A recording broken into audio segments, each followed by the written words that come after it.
বাবা বাবা বাবা কি হয়েছে কি হয়েছে? আজকে চতুর্থী, আজকে চতুর্থী।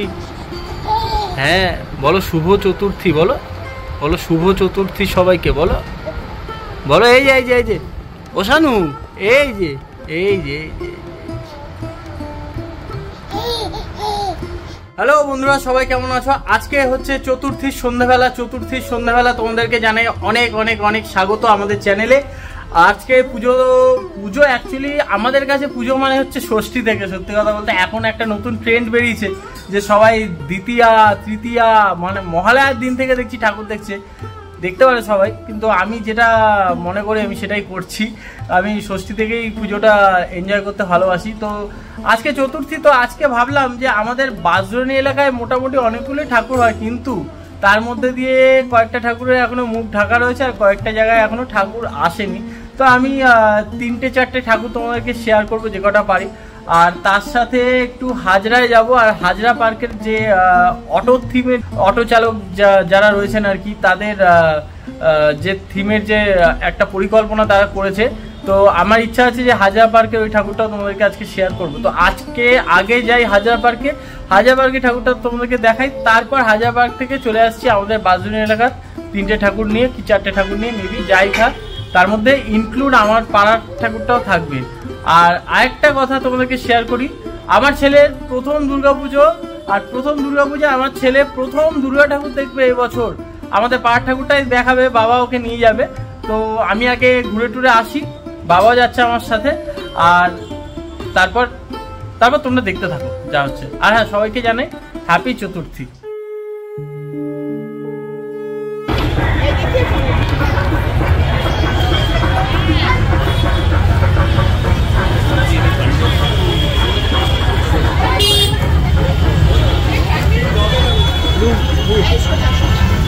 চলে এসেছি হাজরা পার্কে। আজকের প্রথম ঠাকুরটা ভাবছি হাজরা পার্ক থেকে শুরু করব, একদম যতীন দাস মেট্রো স্টেশনের পাশেই একদম হাজরা পার্ক মহাদুর্গোৎসব। তো প্রতিমা দর্শন করব, এবার ভিতরে যাব। আর এইখানে একটা স্পেশাল জিনিস কি হয়েছে যে অটো চালক ভাইরা বা দাদারা যারা আছেন তাদের মাথায় রেখে তাদের মতো করে একটা থিম তৈরি করা হয়েছে। বাদ বাকিটা আমরা ভিতরে গেলে জানতে পারবো। তো চলো একদম মায়ের আশীর্বাদ নিয়ে একদম মণ্ডপের ভেতরে ঢুকি। আমি আছি, বাপি আছে, দুজনেই আছি। মায়ের আশীর্বাদ নিয়ে মণ্ডপে এবার প্রবেশ করি। এবার তোমরা ভিডিওটা এনজয় করো।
এখানকার কমিটির মুখ থেকে শুনে নেব যে অ্যাকচুয়াল এই থিমটা বানানোর প্রধান কারণটা কি, তারাই এটা ভালো বলতে পারবে। আর প্রতিমা দর্শন করে জাস্ট মনটা ভরে গেল, সত্যি কথা বলতে অসাধারণ অসাধারণ অসাধারণ বললেও কিছু কম হবে। মানে প্রতিমার তো বিচার করতে নেই, সত্যি অসাধারণ। চলো শুনে নি। যারা একটু উঁচু বর্ণের মানুষ আমরা আমাদের সমাজে আমরা বলে থাকি, তাদের মধ্যে তারা এসিতে শুনছে না বা একটা প্রাইভেট বাথরুম ইউজ করছে না, হয়তো 20 জনের পেছনে লাইন দিয়ে তারা বাট তাদের দিনে সারা দিন যে মেজাজটা ঠিক থাকবে বা তাদের যে সবসময় থাকবে সেটা কিন্তু নয়। এখানে আমরা মানুষের মধ্যে আনতে চেয়েছি এবং তাদের প্রতি ভালোবাসাটা দেখাতে চেয়েছি, এবং অটো চালকদেরকে আমরা আমাদের পুজোটা এই বছরের মতো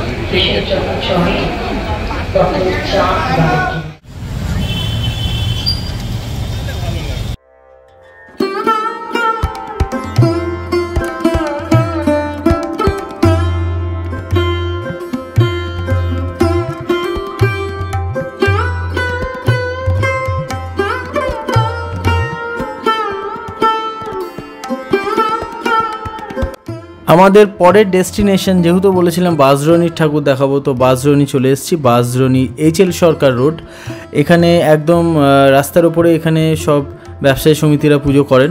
আর এই প্যান্ডেলের থিমের কারণটা কি সেটা কিন্তু এখানে যে লেখাটা যাচ্ছে সেই লেখাটা তোমরা অতি অবশ্যই প্লিজ তোমরা একটু পজ করে পড়ে নাও, তাহলে তোমরা সমস্ত কিছু ডিটেলে একদম জানতে পারবে। তো প্যান্ডেলের ভেতর ঢুকি আর তোমরা ভিডিওটা এনজয় করো।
এবার পাড়ার পুজো। পাড়ার পুজোয় এই বছর একটা আকর্ষণীয় থিম করেছে তারা সবাই মিলে, যার নাম দেওয়া হয়েছে গাঁটছড়া। তো গাঁটছড়া থিমের আর কি যে মূল বিষয়বস্তুটা এখানে পুরো তুলে ধরা হয়েছে সমস্ত, তোমরা এখানে দেখলেই বুঝতে পারছো যে ব্যাপারটা কি বলতে চেয়েছে।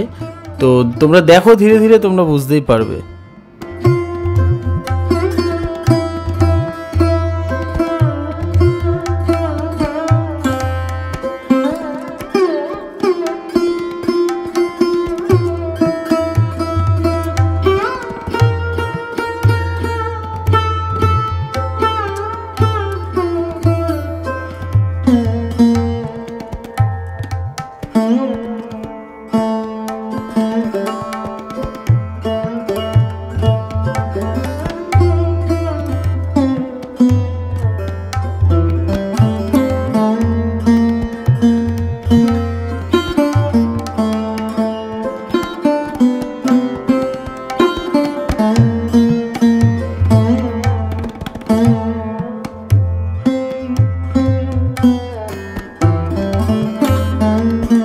এখানে তোমরা প্রতিমা যেটা দেখতে পাচ্ছ সেটার মূল বিষয়বস্তু আর ভাবনা হলো গাঁটছড়া, যেহেতু তাই মাকে এখানে কোণের বেশে সাজানো হয়েছে। আর সেই জন্যই আর কি এখানে মানে সমস্ত কিছু বিয়ের মতো করে রীতিনীতি করে সাজানো হয়েছে। সেই জন্যই তোমরা দেখতে পাচ্ছ এখানে মায়ের রূপসজ্জাটা কিন্তু একদম কোণের বেশে।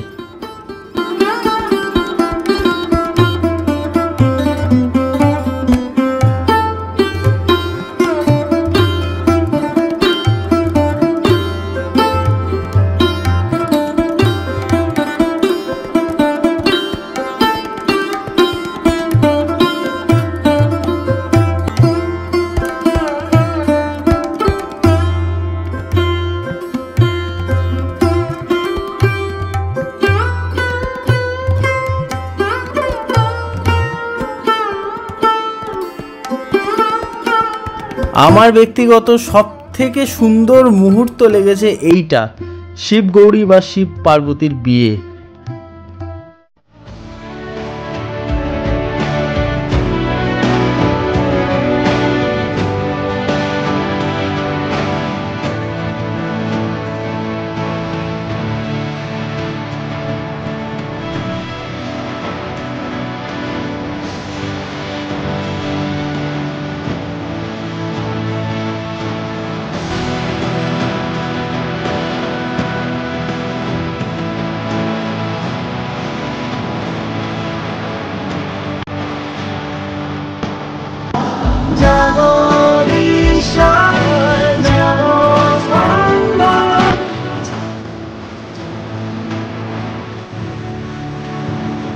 এবার চলে এলাম আমার পাড়ার পুজোয়, মানে যেখানে আমি থাকি।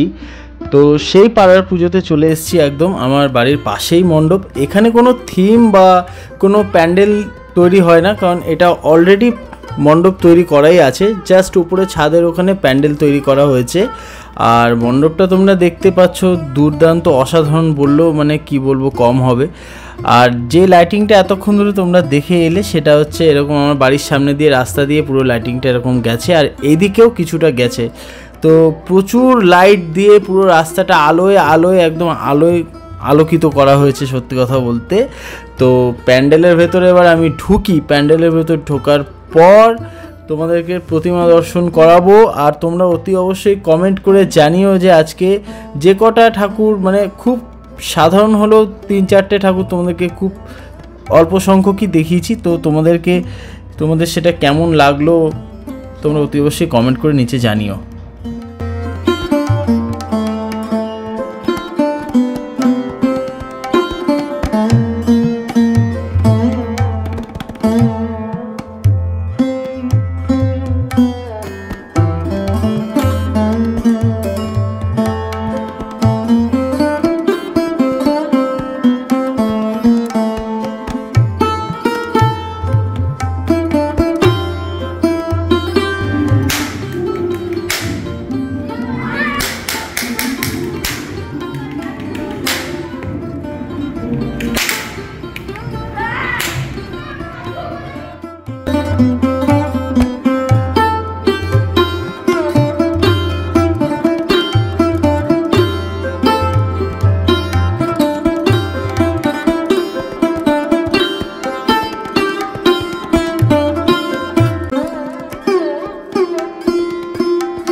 না হয়ে গেছে বাবা, এই যে ঘুম থেকে উঠেছে নাকি? চলো ঠাকুর দেখি আনো বাবা। শানু, এই যে তুমি দাদার কোলে কোলে যাচ্ছ? দাদার কোলে যাচ্ছ?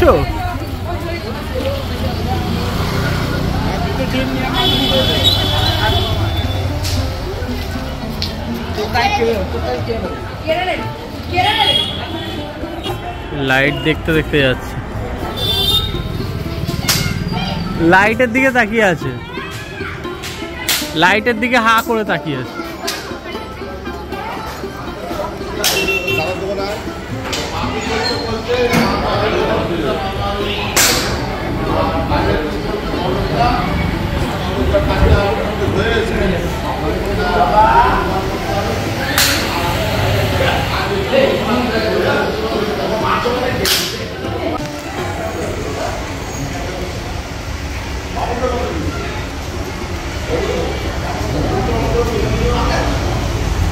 বাবা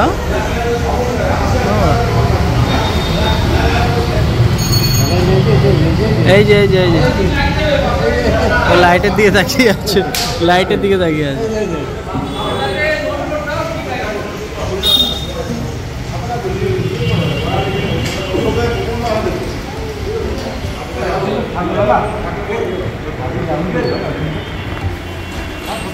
কি কি কি বল কি বল? ওই লাইটগুলোর দিকে, ওই যে লাইটগুলোর দিকে তাকিয়ে আছে।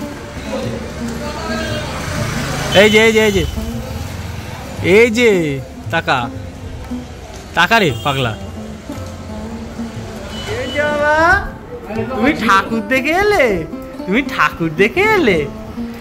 হ্যাঁ ওই কে রে? হ্যাঁ ঠিক আছে, তুমি ঠাকুর দেখে এলে? ঠাকুর দেখে এসছো? দাদার কোলে কোলে, দাদার কোলে কোলে ঠাকুর দেখে এসছো?